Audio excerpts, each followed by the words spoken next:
এদিকে তুফান সিনেমার teaser release দেওয়ার পরে বেরিয়ে এলো চাঞ্চল্যকর কিছু তথ্য।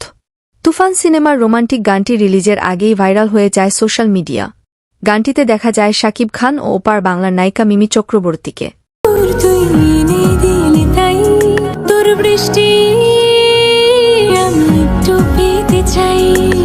গানের মধ্যে দেখা যায় megastar Shakib Khan romantic look নিয়ে মিমি চক্রবর্তীর আশেপাশে হাঁটাহাঁটি করছে।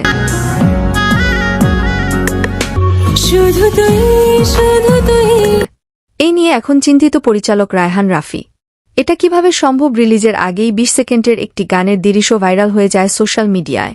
পরিচালক রায়হান রাফির সাথে যোগাযোগ করার চেষ্টা করতে চাইলে পরিচালক রায়হান রাফি বলেন, আমি এই বিষয়ে এখন পর্যন্ত কোনো কথা বলতে চাচ্ছি না। এই বলে পরিচালক রায়হান রাফি মিডিয়াকে ত্যাগ করে চলে যান।